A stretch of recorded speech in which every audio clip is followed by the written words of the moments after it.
Have you ever wondered what games you should keep or you should lose? Find out here at Purge Reviews. Have you ever wondered what games you should sell or you should use? Find out here at Purge Reviews. Find out on our top 10 list what games you cannot miss. Don't forget to subscribe to Purge Reviews.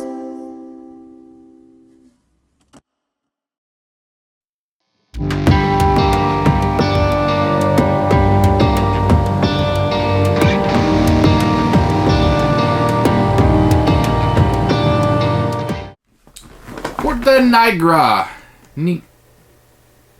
is a game that I first saw at BGG Con in Texas this past November. And I was at Stronghold booth, and my attention had been on 504, which I still haven't played. And this game kind of kept coming back to me, and I'll tell you what, they sold me on this designer series. I don't know why, but it made me keep wanting to come back to this game and wanting to try it. You know, in order for somebody to say I'm a great designer, and I'm going to be included in this line, they have to think it. And two, I think they would put a little bit extra effort into this because it's going to be the great designer series, I would hope. So if you're in this series and you're a designer and you're agreeing to be in it, you're admitting you're great. And two, you're probably going to put your best foot forward, right? Because not only saying you're great, but people are going to buy this game and say, I am great. And this game is by a great designer. It better be good. Heck, it better be great. So I took a chance on this game. I mean, not just because of that. The game looked interesting, too. It's a game we're going to be building these buildings, scoring points, and it's just scoring points everywhere. And majorities and cards. I'm scoring some now. I'm getting other things. It's one of those games where you're scoring so many points and so many points within the game, you kind of never know where you're at, but you still have a feeling of where you're at. My wife and I played this 2-player, and I've also played a 4-player with some friends. We all enjoyed it. I don't know that I would say it was a great game, but I would say it's a very good game. Every once in a while, I like a game where I'm going to be scoring a lot of points. I like a game where there's a lot of different ways to score points, and it makes me think, this gives me 20 points, but if I do this, and I do end up with the majority, then I'm going to get 37 points. But I maybe not end up with the majority, and what do I do? There's only so much building you can do. You need to maximize your builds. And I don't know why. Sometimes a game that I shouldn't like, which is this game, because I don't normally like games like this, I do like. And it just appeals to you, and you don't know why. You just, heck, I'll just have fun. This is that game to me. This is a game I ended up really liking. It's very simple to understand and to play. It's the scoring that's complicated, and it's the scoring that's going to take a while to wrap your head around, and you kind of need to know it, even your first turn. You know, I can play a game where I don't understand the game. I go, okay, I do a round, okay, and I'm not screwed for the rest of the game. Okay, maybe I'm back a turn or didn't maximize my first turn, but I'm picking up how to play. You don't really want to play a game you don't know how it's going to score at the end, because then you've wasted 2 hours. Oh, now I know. Great. Had I known that.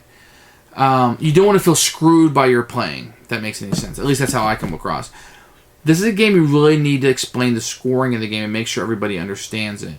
And the second time I played it, I may have failed at that, but everybody still had a good time. I did the best I could. There's a lot of scoring in this game. And there's 4 different areas of the board, and each one scores differently. So I'm going to say, this is a very good game. If you're into like Euro-type games, min-max games, this is a good game. It's probably not for everybody, but it's for a great majority of gamers. And you will watch this review, and you'll know instantly whether you're the type of person who would like this game or not. If you even remotely would like this game, I would recommend it highly. I really, really enjoyed this game. The components are nice. It's a very nice series that they're doing. They're putting a lot of effort into these games. Between this and 504, I think that they did a fine job, and I look forward to what else is coming out in the series. So I would recommend this game.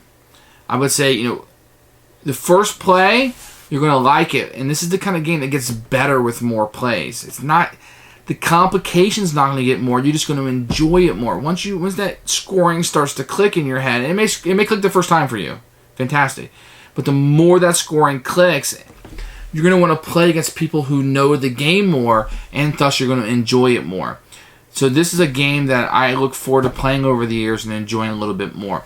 I don't know that it'll ever be in my top 10 games or top 25, because it's not a game that I normally would like, I don't think. It's a game I would like but not love. And this is a really like to me, if that makes any sense. I don't know if that's helpful at all. But I would recommend this game. And based on price, I would tell you go ahead and purchase it. It's a very solid game. I don't think you're going to be unhappy. But it's going to be a keeper for me. I love the interaction between players. I like taking a spot somebody's going to need. I like taking that building material they need, the color they need, and getting that off the board. It's not so much screw you as I just need to change my plans, and I like that. I like how that could be. And they always have the whites that can be wild cards. There are some fiddly things about it, counting the building materials to make sure there's 6 or less. You have to put more on the board. And if you miss that, it can be kind of screwy. A lot of little things like pain to go around the board and stuff. But otherwise, I really liked it. It's a keeper.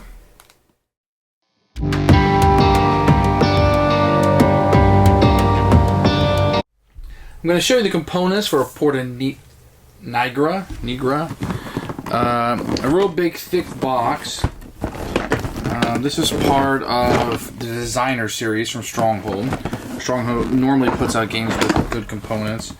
The Great Designer series, number 1. Usually these have numbered on the side. This one does not have a number on the side. Not usually in this series, just normally games do that. Here's the box art. It's fantastic. I mean, the lighting, and it's great. I like this horse being up. I have no idea why he's trying to trample these people, but it's one of the buildings you'll be building. And this gives you a little bit of hint of what's to come. So, interesting. You get one of those big instruction manuals, which I'm not crazy about. This one's full color. Has setup in it. The list of components on the front, which I always like. And then lots of ways to score. This is very helpful. Just big. You're going to have a board,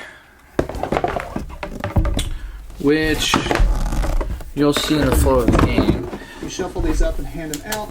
But it is huge, or not huge, good size. And you're going to have different buildings, powers, this is where the building blocks will go, and different ways to score all over the board. I have a better picture of it in the flow. This part right here is kind of hard to discern. I just call it the white one and the red one. But the scoring track goes around it. And there's different ways to score. Everything you need to know really is on here on how to score. It is just a lot to score. And we'll go through that in the flow of the game. You're going to have these building blocks that are kind of stored like this. Mine got upset because I was flipping it around to show you guys. These will represent different colors by where they're placed. I suppose it would have been nice to have these different colors, but I don't think it would work for this game, so this works great. These are plastic, and they stack on top of each other really, really well, and they're intended to, and for gameplay purposes they will. You're going to have these little small deck of cards. I call them 3/4 decks. I don't know what they are. They're not the small Final Fantasy Flight games, but they have this on different ways to score. These are the building cards. You know, these colors are going to be important to them, how they score, and what they give you. So, these are, and then you're going to have a bunch of people. These are Romans in different colors, little wooden pieces. Very nice, very thick, very nicely done. Stronghold, as normal, does a good job. You're going to have a Roman horse from the cover of the box. That will represent you moving around the board. These are just standees, but really nice and thick cardboard. You're going to have cards that you will play from your hand.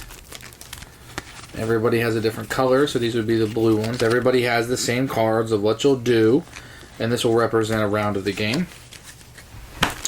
Money is cardboard, different sizes for different denominations, or no, maybe they're all the same size, different colors and numbers on them. And you have little torches that are in there. You can see them a little better right here. They're made out of cardboard. Little ovals. Okay. You're going to have some tiles in here that will be used during the game. Very thick and very nice and very easy to use. And lastly, everybody will get one of these player boards. So what you'll do is when you get, let me just show you one. When you get a blue, it will just be in here to represent blue. And then tells you what you can do with some things here. A little bit of a player aid. I don't know if you can see that. It tells you the cost of it. Then when you have a blue, and then when you want to plant a blue on the board, you plant on the blue space. So it will always be blue. That's kind of how that works.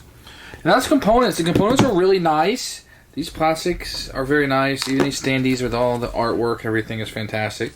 A lot of love has gone into this. This reminds me kind of an old school Euro with component wise. You get a real big box. Maybe there'll be an expansion. There's room for stuff in there. But the components are really good. You know, you get nice wooden bits. Try not to drop these everywhere. Nice wooden bits that we're used to. Real nice cards.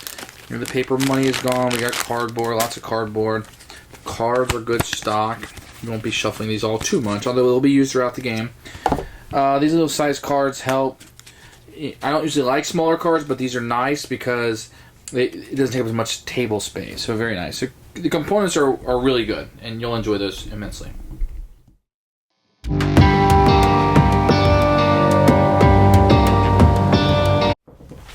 So the rules for Porta Nigra are fairly, I don't want to say complex, but they're long. I mean, you're going to read these before you sit down to play. The game itself isn't hard. It's going to be in the scoring. I wasn't crazy with the rule book, how it was set up. I don't know that I could have done a better job. It was kind of, not a mess, but messy, if that makes any sense. It's like going into a living room or your kid's room, and it's not dirty. There's not food in the carpet or something, or bugs everywhere, but their clothes are everywhere. You know, it's kind of messy, more than a mess. The scoring really needs to be understood, and it can be a little complicated. Sometimes games are like this. The first time I play, I'll be like, let's just deal with scoring later. We'll pick up what we can, and maybe it'll make sense. And there's a lot of little rewards you can get. One of the rules I kind of messed up was when you're building, the little bonus you get for every 3 people doesn't have to be built at one time. So that helped me out to understand that. It has a fairly good summary on the back, but I think some player aids would have helped out a lot. Otherwise, it's fine. You're just going to have to read it and get through it. It's not a simple game.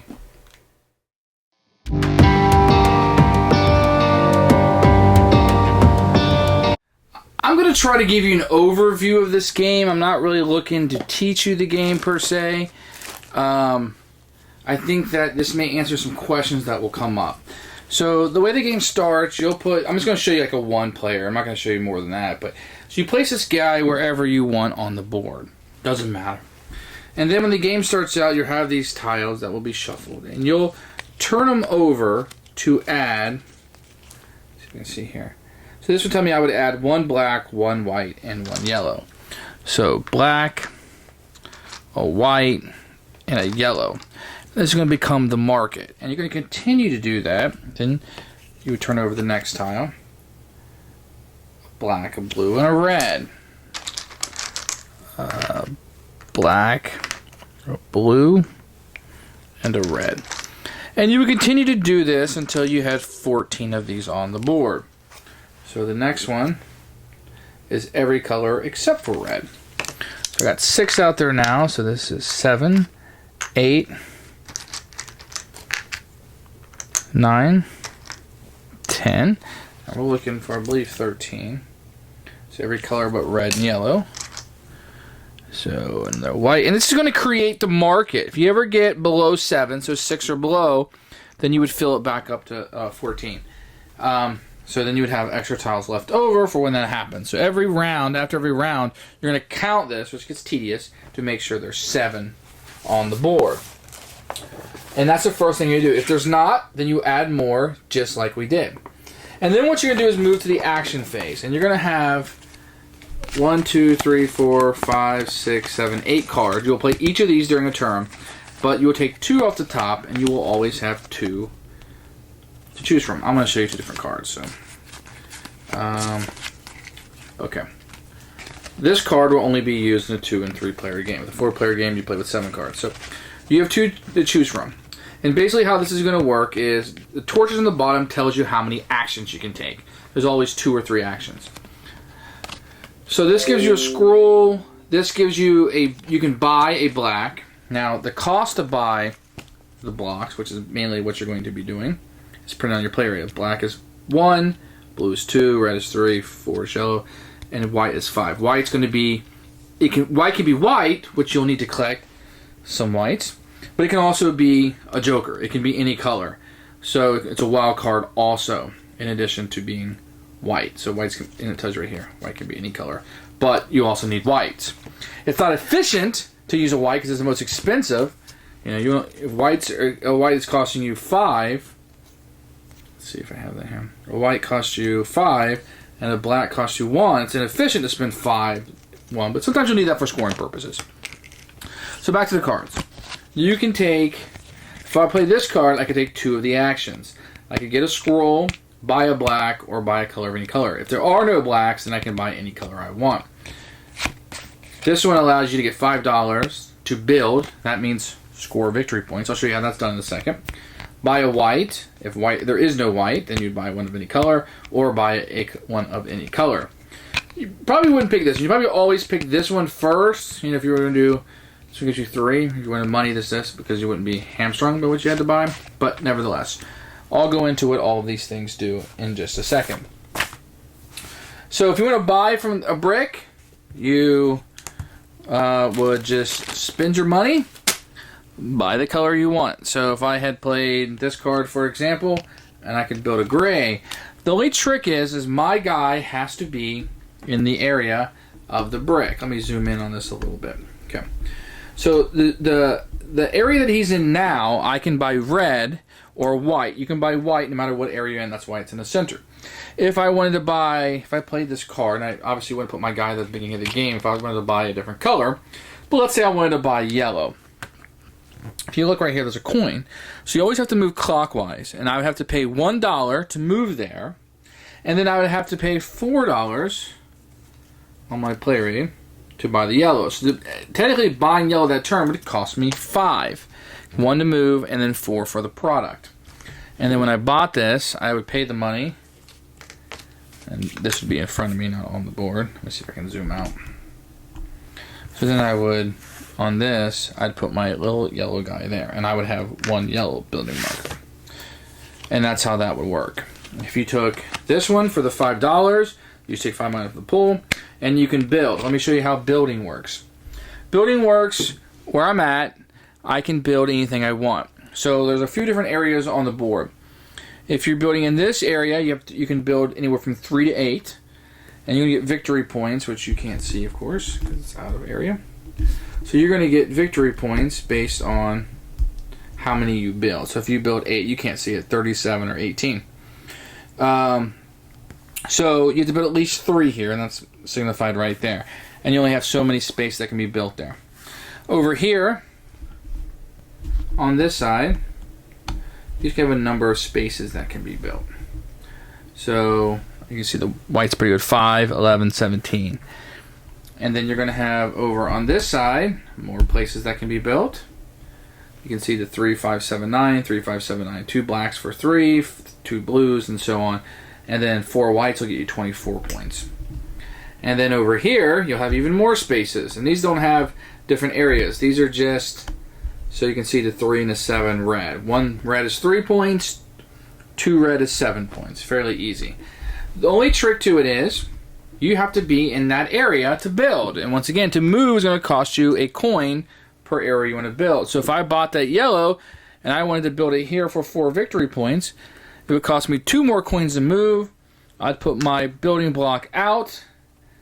I would score 4 points, but I would have to have a Roman to put on it. Now, signify that it is mine. And the game starts out, you have a limited number of these. You have to get these back. And the way you will get these guys can be different ways, but the main way will be from the board. And this is where things get a little bit interesting. Each of the little areas, every time you build, has a bonus. So when you get to the third building block, where I built only 1 building block, I would get no bonus. But if that had been my 3rd building block, I would get a free white building. If I had built here, my bonus would be 2 extra people from the supply and a scroll. Here would be $5 and an extra person, then a torch, an extra person. So let's get into some of these things. Torches, you have these tokens that you will start the game out with 1. You can get more through the game. Will allow you, when you're playing this only gives you 2 torches. But I can use one of these that I've gained to take that third action, whatever it may be, if I wanted to. And these can be very valuable about when you use them. You got scrolls. Scrolls are going to allow you to buy certain cards. Let me show you what some of these cards look like. So, for example, and there'll always be, I think, 7 of these out.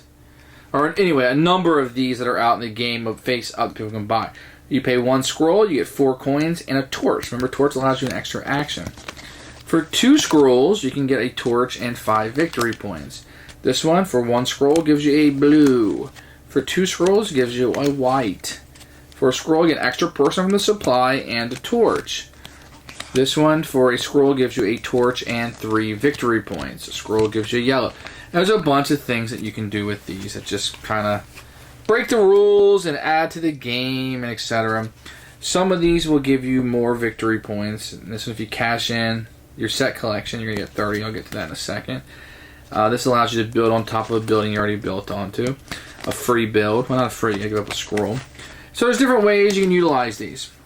In addition, you're going to have set collection that you can do. So you're going to have a number of building cards that will be face up. If you have, and this is why you'll want to move around the board. Not only for victory points, but because you'll want to score these. So if you build a white on this building, which each one of these has a different, each one of these sectors has a different building that will correspond to these cards. If you build a white there, you get to take this card. And this card is worth 2 victory points. Now what you want to do is you want to collect different color buildings from different buildings. When you do, now it's worth 6 points. So instead of 2 points apiece, 3 points apiece.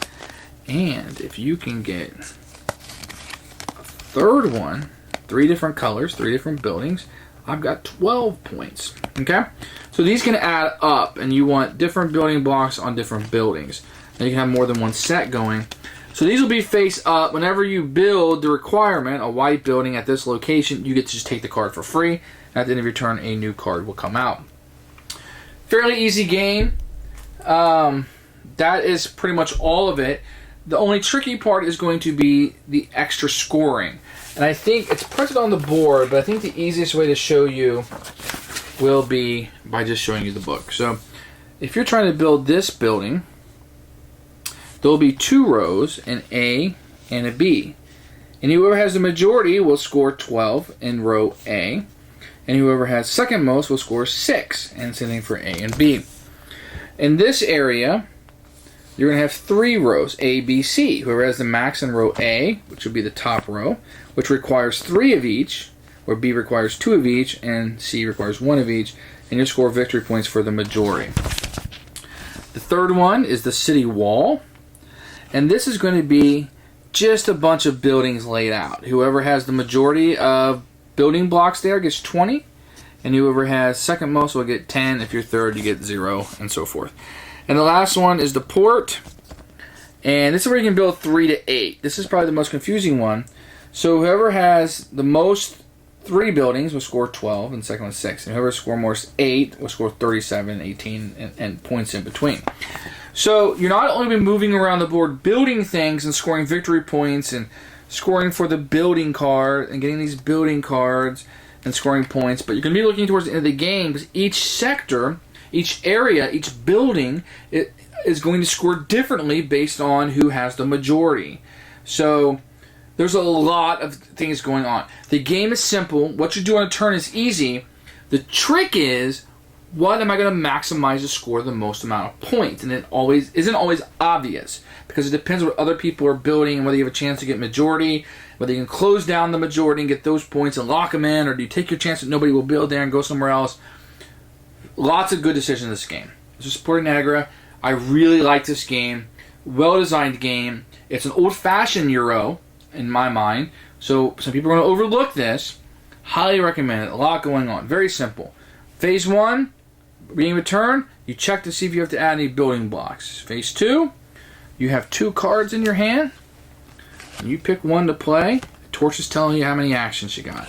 And those are what you have available to you. So you kind of... I never felt like I needed to do something I couldn't, but you need to plan out how you're going to use these. And so when your turn's over and you use one, you know what one of your cards is when you're using the other one, so you know what's going to be coming up. And then you draw a new card, and maybe it's better, helps you or not. So your strategies will be abundant in this game. And this is a very well designed game and a very pretty looking game to me. That is Porta Nigra, and that's how you play the game.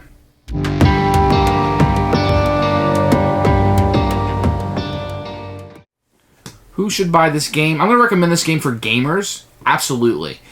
People who like point salad type games, who like score a lot of points, will like this. People who are into designers and into good Euro games and just a really solidly designed game by some Hall of Fame designers in our industry will like this. Good bits. Stronghold's a strong company. This is good designers, good game, and a good company coming together. This is the type of game that we want to support as gamers. We want games like this to come out. This isn't a game that's slapping Star Wars or Firefly or something on a box to sell some games.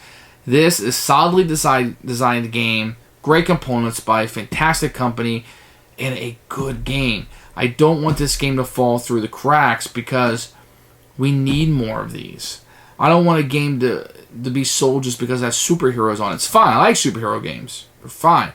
I like spy games and horror games and all that kind of stuff. But I want a game attached to it. This game has a game attached to it that's fun. A lot of ways to score. Has good bits. It has the package. So this is for gamers. You're not going to sit down and play this with your non-gaming friends. This is going to be for people who have played games, know what they're doing, and want a well-designed games. And quite frankly, it's going to eliminate some people from buying this game. And that's fine. Because I don't think they would appreciate it or enjoy it. They would have to play other games to get to this level. And I don't want to play this off. This isn't Kanban or Panamax or the Galaris or some heavy Euro. This is a solid medium weight game. If you can play Pillars of the Earth, you can play this. If you can play Greek Little Power Grid, you can play this. But it's just such a solid design. It's such a solid game. But it's for gamers. I think people who are interested in the time period may like it.